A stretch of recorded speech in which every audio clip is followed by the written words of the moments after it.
Bonjour à tous et bienvenue pour une nouvelle vidéo Marprod. Alors voilà, on est devant l'imprimante 3D. Donc nouvelle vidéo sur l'impression 3D. Je viens donc de faire des pièces, donc j'ai modélisé et puis je les ai lancées sur l'impression. Ça sera pour donc modifier un nouveau Stormcrawler. Non, c'est pas un Stormcrawler, comment ça s'appelle? C'est l'espèce de nouvelle araignée du chaos là. J'ai retrouvé le nom tout à l'heure, la Venomcrawler ça s'appelle.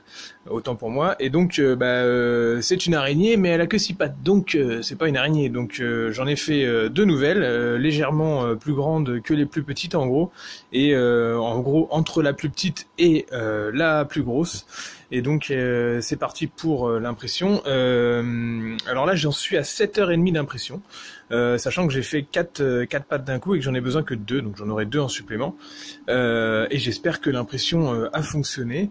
Alors c'est un petit peu le souci de l'Anycubic, c'est qu'en fait on voit pas, mais en fait, enfin c'est pareil pour toutes les imprimantes 3D. Malheureusement l'opacité du bac, et puis si vous faites des petites pièces qui sont en dessous du plateau, forcément vous voyez pas avant que l'impression soit complètement finie. Et donc là, on aperçoit entre le plateau et le bac que l'impression a fonctionné et puis qu'il y a des soutiens. Après il faudra que je voie si la définition elle est bonne. Donc là vous l'entendez en fonctionnement, c'est pour ça que j'essaie de parler un peu fort, mais je pense pas que ça soit extrêmement gênant, il y a une petite soufflerie et tout, et bon moi je me suis habitué à l'odeur, mais je suis dans un espace qui est quand même très aéré hein, là, dans mon atelier, mais par contre il faut pas mettre ça dans des salles chez vous, hein, faut pas installer ça dans votre salon, mais en tout cas au niveau au moins du son, c'est correct, et on peut sans problème travailler pas trop loin quoi. C'est comme si c'était un vieil ordi qui travaillait en permanence à côté avec l'espèce de ventilo qui tourne. Donc c'est encore en train de faire les dernières couches. L'écran me met qu'il va rester 3 minutes. Donc voilà, alors je sais pas si je vais couper un petit peu pour éviter de vous parler à tout va comme ça, mais voilà, donc c'est pas très loin, on voit qu'ils sont vraiment en train de finir les dernières couches. Je sais plus ce qu'il y avait en dernier, d'ailleurs c'est peut-être un tout petit pic ou un espèce de rivet qui est au-dessus du modèle, et d'ailleurs en fait ce petit creux va me permettre de vous mettre les photos de la modélisation en cours que j'ai fait simplement sur SketchUp, parce que pour tout ce qui est volume vraiment mécanique, c'est quand même beaucoup plus simple et intuitif de le faire sur SketchUp. Alors je pourrais le faire sur un logiciel plus puissant, mais j'avoue que je lance SketchUp, c'est rapide, ça fait pas chauffer trop mon PC, enfin voilà, j'ai pas non plus une bête de course. Donc je fais ça sur SketchUp rapidement, et puis ensuite je le passe sur un logiciel qui corrige les impressions 3D, alors c'est MeshLab pour ceux qui connaissent, et ensuite je l'envoie directement sur le slicer de... Enfin non, en fait je fais ça en 3 fois. Je l'envoie sur MeshLab pour corriger le modèle SketchUp, ensuite je l'envoie sur Shitubox pour générer les soutiens, parce que les soutiens sont meilleurs sur Shitubox. Par contre Shitubox, quand il le convertit en fichier impression, il a tendance à pixeliser tout le truc, à mettre des petits carrés partout qui sont très très moches, et donc du coup je refais un import avec le slicer Anycubic qui est beaucoup mieux pour tout ce qui est pour créer le fichier 3D, mais par contre il est moins bon pour créer les soutiens, donc c'est pour ça que je le fais passer sur Shitubox avant. Donc voilà, on va pas tarder à avoir la fin de l'impression, et donc moi je vais préparer mes petits gants et tout ça pour pouvoir être d'attaque, et parce que bien sûr il faut se protéger, hein, la résine n'est pas particulièrement bonne pour la peau, hein, je vous déconseille de vous en faire des masques de beauté, c'est vraiment un truc qui est mauvais. Donc, et puis en plus contrairement aux résines qu'on a l'habitude de travailler, je sais pas moi, en résine de coulée et tout ça, qui sont déjà pas bonnes, celle-là elle réagit aux UV, donc à mon avis c'est vraiment encore plus mauvais, parce qu'il n'y a pas besoin de l'autre partie de la résine pour que ça réagisse. Donc voilà, protégez-vous les mains, faut prendre des outils.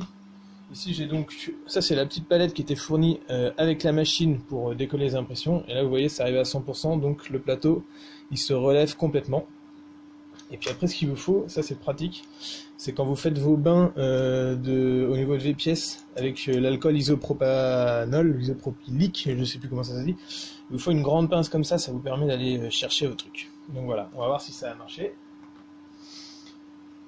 Pour les besoins de la vidéo, enfin pour mes besoins personnels plutôt que les besoins de la vidéo, je vais pas nettoyer le bac. Normalement le bac se nettoie presque à chaque fois, ça serait mieux de le faire, mais vous pouvez garder le fond de résine environ une journée, il n'y a pas trop de risque à faire ça. Comme c'est une résine qui se secoue, c'est marqué avant, mais normalement il faudrait la changer à chaque fois pour que l'impression que la résine se secoue, se mélange un peu, et puis que l'impression se fasse mieux. Là, comme je vais lancer une impression directe derrière, une nouvelle impression, et ben j'ai pas besoin de...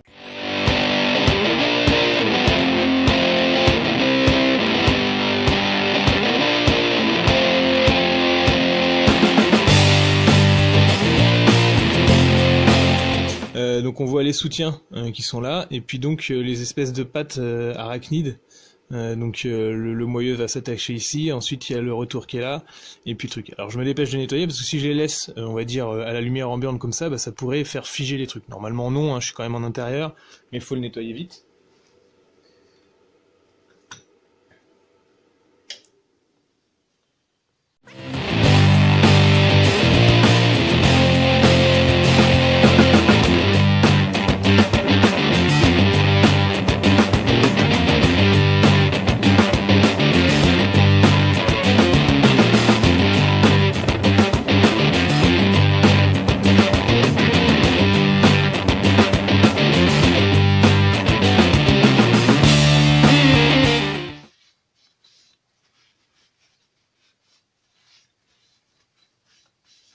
Voilà, il suffit d'un seul coup de chiffon.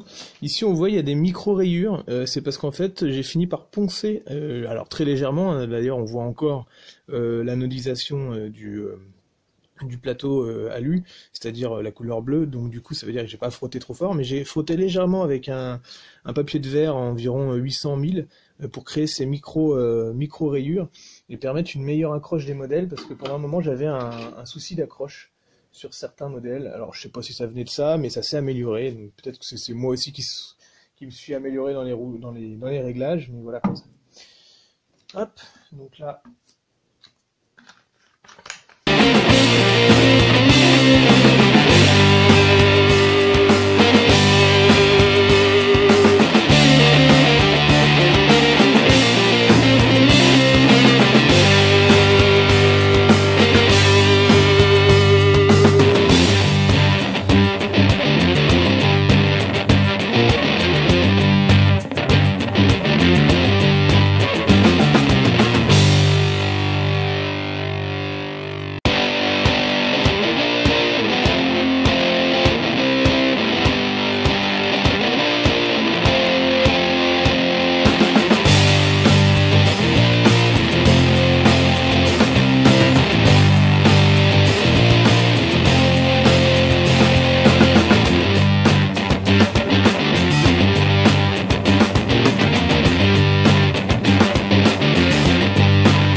Là, je prends juste celui-là.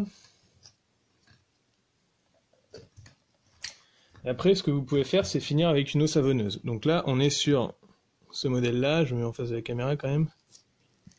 Petite mise au point, s'il te plaît. Ouais, c'est bon. On verra mieux quand je serai en haut. Donc, vous voyez, hop là, tous les soutiens qui sont là et qui étaient là pour soutenir, par exemple, la petite truc là, qui même si était quand même pas mal intégré, je pense qu'elle aurait pu passer sans. Mais par contre, pour par exemple ce petit truc, la petite pointe là, c'était complètement nécessaire de mettre des soutiens. Donc la plupart du temps, c'est de la génération automatique. Après, il y en a juste quelques-uns que j'ai rajoutés aux endroits où ça me paraissait un peu faiblard, et notamment par exemple ici. Bon, même si ça va me gêner un petit peu pour le sortir, voilà. Donc on voit un petit peu les strates, ça aurait pu être plus fin, mais on va dire que les détails sont pas très prononcés dans le modèle que j'ai fait. Mais bon, je suis content, je pense qu'une fois qu'il sera sur le modèle, ça sera très bien. Ce que je vais faire, en fait, c'est un dernier bac à l'eau savonneuse. Donc ça, je vous le montre pas, on va directement aller sur l'atelier. Et ensuite, ce que je fais, je le fige avec cet appareil-là, qui est donc une cloche à UV. Donc, à tout de suite. Bonjour à tous et bienvenue pour... Ah bah non, parce que ça, j'ai déjà dit. Donc nous voilà devant le plan de travail, retour juste après l'impression 3D.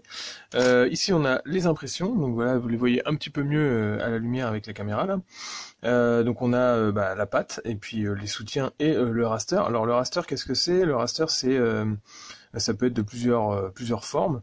C'est en fait une base qui sert à ce que l'impression accroche mieux. Certains logiciels ne le font pas. Par exemple, celui de l'Anycubic, le slicer constructeur de l'Anycubic Photon, il le fait très mal. Du coup, c'est pour ça que je le fais sur Shitubox.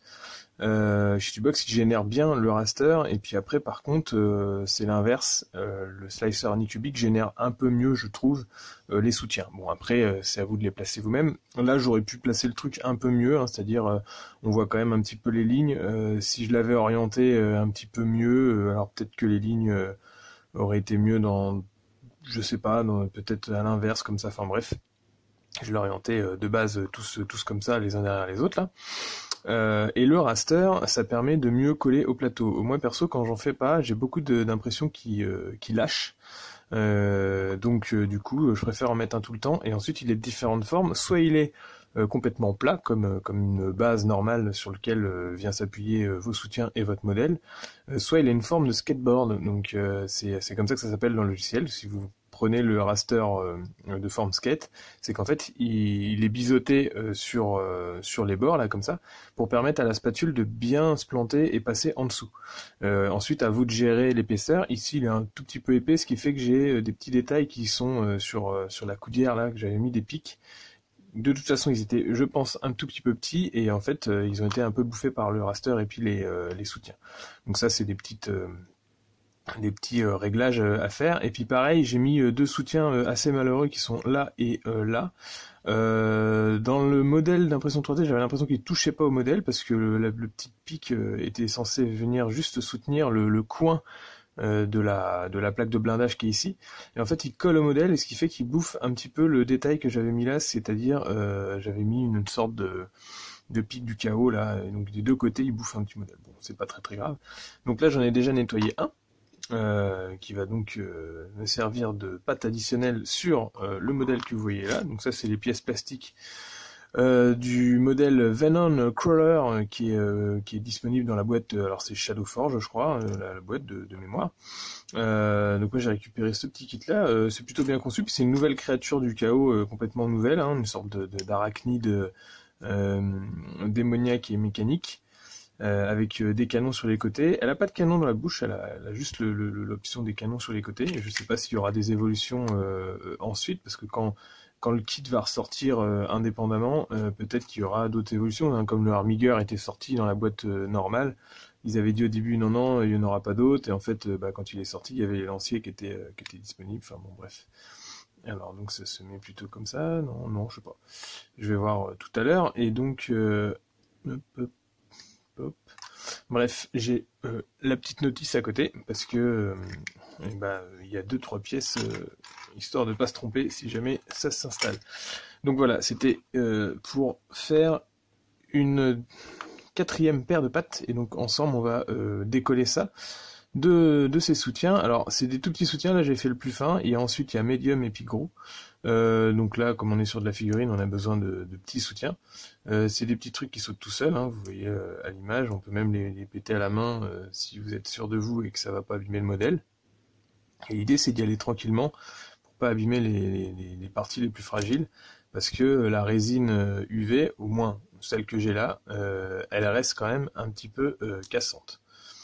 Donc même si elle est figée aux UV, là elle est pas totalement figée, hein. Je pourrais la repasser un petit peu sous cloche pour que ça soit un petit peu mieux, mais voilà, faut faire attention, parce que après c'est comme une pièce fine en plastique, hein. On fait aussi attention quand on dégrappe nos figurines, donc là c'est exactement pareil.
sur ces deux petites pattes mécaniques.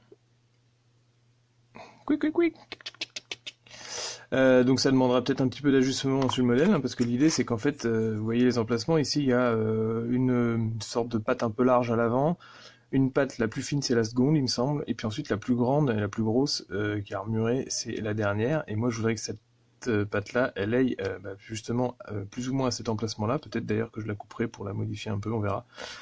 Et qu'en fait la grosse elle vienne s'installer plus loin ici, donc je vais devoir faire peut-être un petit emplacement qui va cacher un petit peu ces zones là, mais c'est pas très grave, je le resculpterai, je mettrai peut-être un tampon de résine verte pour refaire un peu la sculpture ici. Donc on va voir ça tout de suite.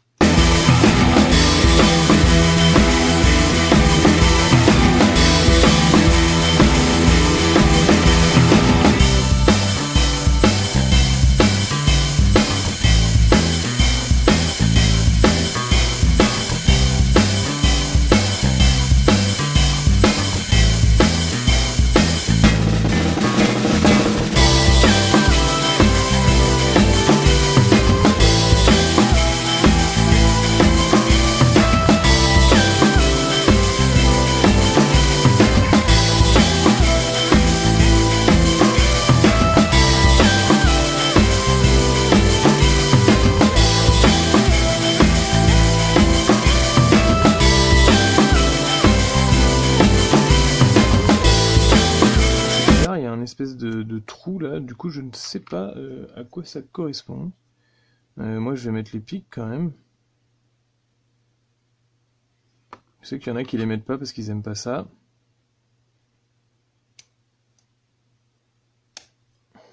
Tac. Et donc du coup on a l'espèce de trou là qui peut-être viendra recevoir une autre option, peut-être que dans le kit qui sera disponible ailleurs. Si vous mettez pas les kits, et ben ici il y aura un autre truc et vous pourrez enchâsser une sorte de siège et peut-être faire des espèces de... Étant donné que maintenant on a un seigneur qui chevauche une espèce de truc bizarre, avec une laisse en cuir, hein, faut le noter, peut-être qu'il y aura aussi des chevaucheurs d'araignées pour faire une espèce de cavalerie démoniaque.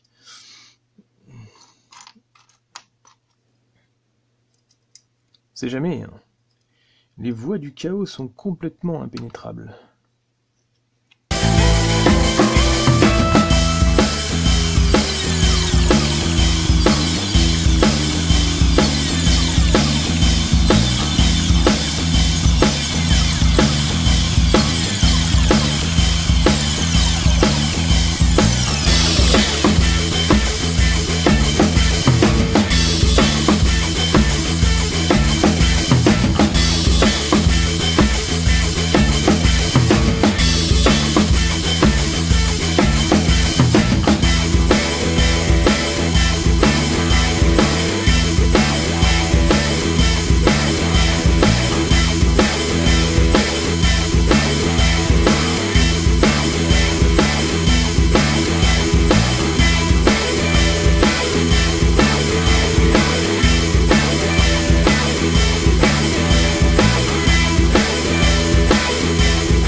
Donc là on a tout un petit système de plaques de blindage rajoutées qui viennent se mettre par-dessus la jambe, et donc celle-là elle vient se connecter à ça.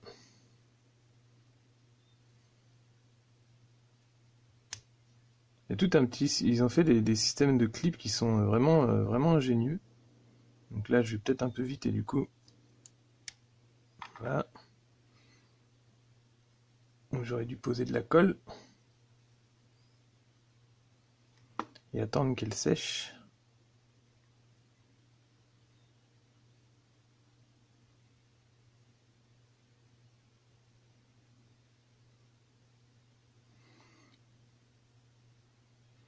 On a deux petites charnières là sur les côtés, deux petites glissières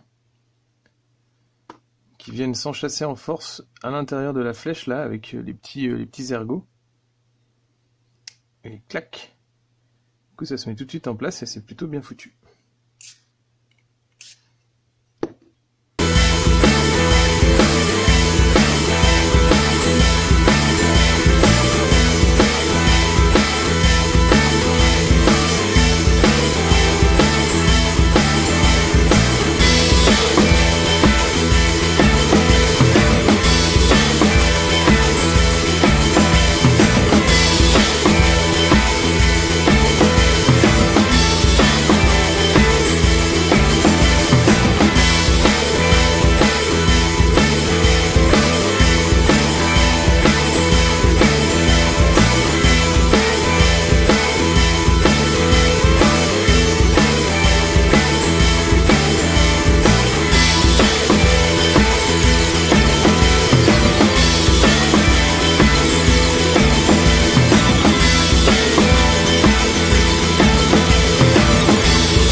Je suis en train de voir, hein, je découvre avec vous le truc.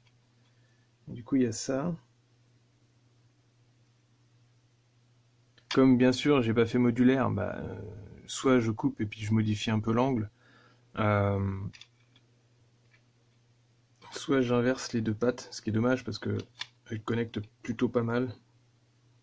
Et puis c'est bien ce truc-là à l'arrière. Alors peut-être que je devrais élargir mon modèle, je verrai pour élargir et puis faire un truc un peu plus badass.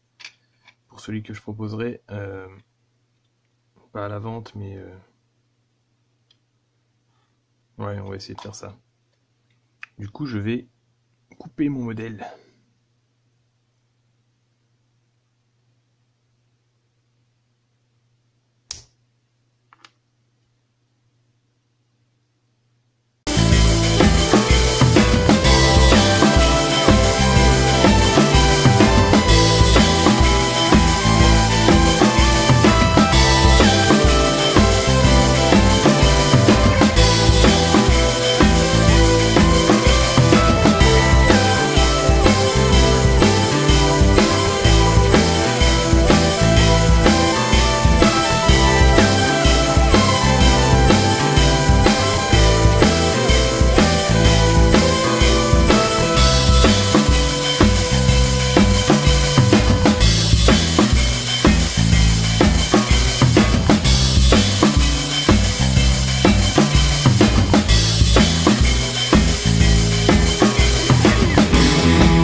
Hop là. Vous voyez la conversion au niveau des papates. Alors ça demanderait à avoir un tout petit peu d'ajustement hein, au niveau de mon modèle et tout. Faut que je corrige encore un petit peu au moins le modèle que je vais présenter, le modèle final. Donc ce qui est bien, c'est que moi j'ai fait une patte différence parce qu'en fait les trois qui sont là sont déjà différentes. Donc bon voilà. Je me rends compte qu'il faut quand même que au niveau de mon modèle final, il va falloir que je grossisse un petit peu le truc qui est là pour faire plus ce style-là, ça peut être sympa. Et puis peut-être de faire une plaque à part qui va venir s'enchasser là et qui sera imprimée à part. Ça peut être bien sympa.